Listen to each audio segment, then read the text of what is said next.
This is my very first ever wrestling review. We have chosen to do AEW Dynamite, so this was last night's episode. This was held in Chicago, the birthplace of everyone's favourite CM Punk. With the issues going on at the minute right now, it does not affect AEW Dynamite because he is on Collision, so you don't see him on Dynamite. We started off with a montage of the All-In pay-per-view that was held at Wembley Stadium in the UK. This was absolutely awesome. This card was stacked, so we get to see clips from each match and everything that went down.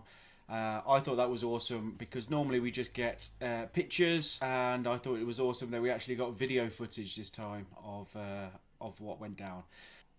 Kicking off the show was Jon Moxley. He was fighting Commander.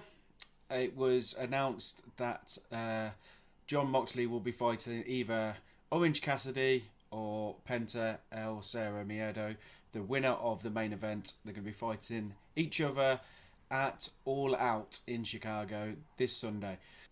This match was to and fro-in. It was a slow pace considering Commander is quite a high-flying athlete. Jon Moxley slowed him down quite a lot, kept him on the mat. It was backwards and forwards. Commander got quite a lot of offense in that I was really surprised that he actually got this offense in.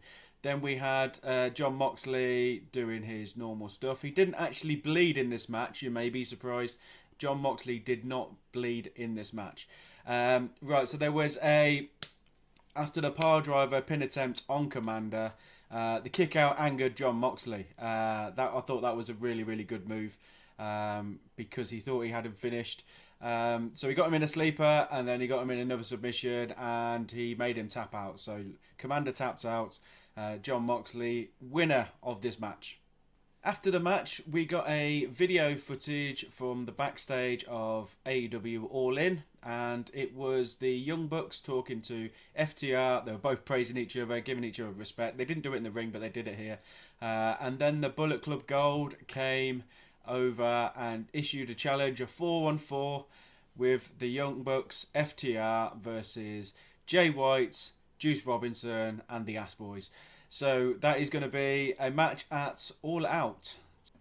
After the break, we then came to Toni Storm being interviewed, and she did her awesome promo, which I love this character of Toni Storm at the minute. She's saying she can't trust anyone because she's fell out. She was listing a load of names off, and she's just in it for herself now, it seems. She can't trust anyone. She stormed off, pun intended. So Jericho came down to the ring. He mentioned his match with Will Ospreay. He mentioned the attendance record that was set at Wembley Stadium. Then he also called down Sammy Guevara. Sammy Guevara came down. Jericho mentioned about how when Sammy Guevara hit Will Ospreay with the bat, he could have hit him harder to keep him down for the 3 count. Obviously, that didn't happen because Will Ospreay won that match. Then there was a bit of banter to and fro about how both of them just keep losing. And in the end, they decided to reunite Les Sex Gods. So that tag team is now back in AEW. Then we cut into the next match with Wheeler Yuta and Eddie Kingston for the New Japan Strong Openweight Championship. That is on the line in this match, which I thought was a really, really cool idea. It's always great to see Eddie Kingston. He is my number one. He's always been my number one in AEW. I love it when he's even in the ring or on the mic. It's absolutely incredible. Right, so Eddie is still bruised up from the Stadium Stampede match. He was more bruised up than Wheeler Yuta. There was quite a lot of offense for both of these people. We had a clubbing shot off the top rope from Eddie Kingston to Wheeler Yuta, followed up by, which I can't remember the last time he did this, followed up by a suicide dive as well. So, Wheeler Yuta was on the ground outside the ring, and Eddie Kingston set himself up for the suicide dive, and he actually did it through the middle ropes, which I thought was awesome from Eddie. Wheeler got a near fall with a German suplex, but then later on, towards the end of the match, we had a back fist by Eddie Kingston, and Wheeler Yuta did not even drop to his knees. He was just stunned. He was still on both feet. This annoyed Eddie Kingston, so he hit him again with another back fist. Fell down, got the pin. Eddie Kingston is still your champion. Claudio is down ringside, and he is being shouted at by Eddie Kingston. Claudio does not even acknowledge Eddie Kingston, doesn't even look into the ring, just walks around the ring. This infuriates Eddie. Eddie's still in the ring, just shouting at him. And Claudio walks all the way around to get Yuta. An all-in backstage promo between Adam Cole and MJF. MJF is injured. He's just saying how many times he's fought and wrestled over the last 3 months, which is more than his whole AEW career, he says. He also says that there is going to be a Battle Royale tag team match on Rampage for the #1 contendership for the Ring of Honor tag titles, that they're going to face the winner at All Out this Sunday in Chicago. He also announced that there's going to be a tournament for the #1 contender to face MJF for the world title at Grand Slam. Rene Paquette interviews Sammy Guevara and then gets cut off by Don Callis, who comes over, tries to sweet talk him, and Sammy Guevara tells him to get lost. He's not interested. Adam Cole comes to the ring and talks about both matches, the tag match on 0 Hour and also the main event of All In. Talks about both matches and then gets interrupted by Roderick Strong and the Kingdom. Mike Bennett tells him a story about how they've known each other for 10 years. They broke into ROH with each other and made a name for themselves. Matt Taven cuts off Adam Cole and mentions about how he's a liar and a money grabber. So, Roderick Strong states that he's going to be in this challenge that MJF announced earlier today for the Grand Slam #1 contender spot. So, let's see what happens there. Just afterwards, we get a promo from Penta just saying that he's going to win the main event against Orange Cassidy and face Jon Moxley at All Out. Now, this was a weird one, but I didn't mind this match, to be honest with you. We had a trios women's tag match, so it was 3-on-3. We had Chris Statlander, Hikaru Shida, and Britt Baker versus Nyla Rose, Emi Sakura, and Marina Shafir. This was a mixed. This was a mixed bunch. I did not understand why these people were teaming and that, and I hope that it was actually going to further storylines or create new storylines going on for the women division, and it did.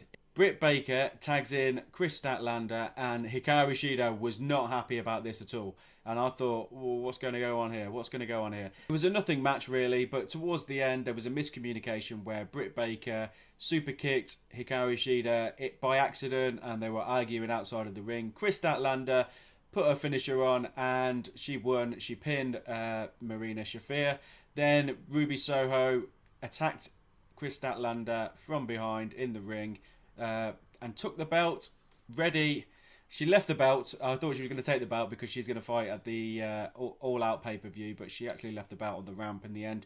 But we still see Britt Baker and Hikaru Shida fighting and arguing about the super kick. So I guess that is going to be the next storyline for Britt Baker and Hikaru Shida. Next up, we had Konosuke Takeshita and Don Callis. They were doing a strategy video assessment. So they were looking at Kenny Omega's moves and his matches and just pointing out what they can do better for Konosuke to actually beat Kenny Omega.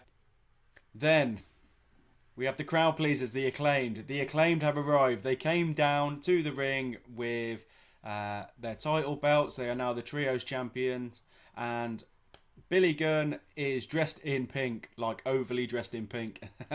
There was Max Caster announced that they were going to do a ribbon cutting to celebrate the new era of the AEW Trios Championship being owned by the Acclaimed.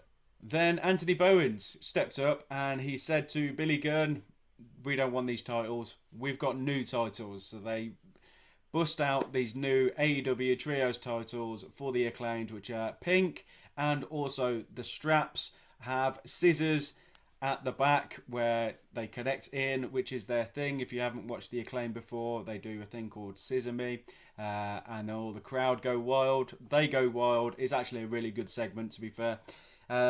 So yeah, we got new Trios tag team belts now. They also stated, with their new belts in hand, that they were going to face someone on Collision for the Trios Tag Team titles. I didn't catch the names. I don't think it was actually mentioned who they were actually. So we'll just find out on Saturday when we watch Collision. So next up we have Orange Cassidy versus Penta El Cero Miedo for the International Championship. This was an awesome match. I thought this was incredible. It's a main event. Anytime Orange Cassidy fights, he normally opens AEW Dynamite or a Rampage, but he actually closed it today, which I thought was awesome. So this match was incredible. I really loved how over the past few weeks we're getting to see how bruised and battered Orange Cassidy is. I will say this, guys, that I think he is my wrestler of 2023. I think he's just been incredible. The only other person that could probably beat him is probably Will Ospreay. But for my money, I'm picking Orange Cassidy. So we have an awesome spot here where we have 3 Canadian destroyers in a row. So Orange Cassidy did a Canadian destroyer on Penta. Penta did one back to Orange Cassidy, and then Orange Cassidy did one again. It didn't finish the match. There was kick out afterwards. They were pretty in time, and you could tell that these two wrestlers knew each other really well. So the winner of this match was Orange Cassidy, and this sets up the matchup with Jon Moxley at All Out for the International Championship. I think this is going to be an absolute brutal one. I really hope he doesn't drop the title, but I think Mox, the way that he's running, the way that he's been relentless, I think Mox is going to win this match. But again, my heart tells me no. Orange Cassidy's got to win this match.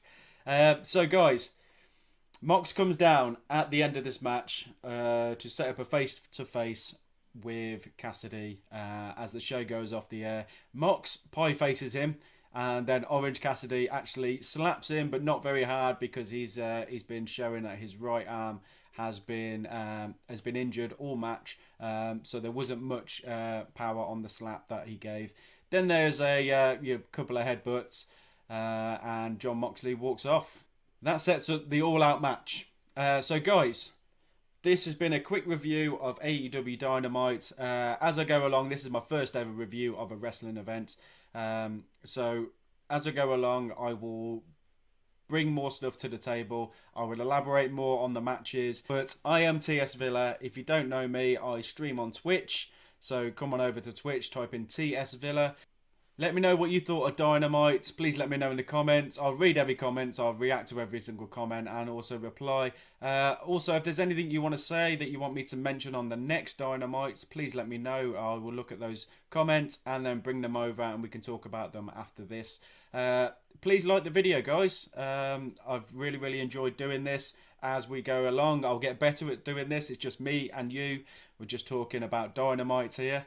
And also, if you haven't already, please subscribe to the YouTube channel. Thank you for your time, guys. I've been TS Villa. See you later.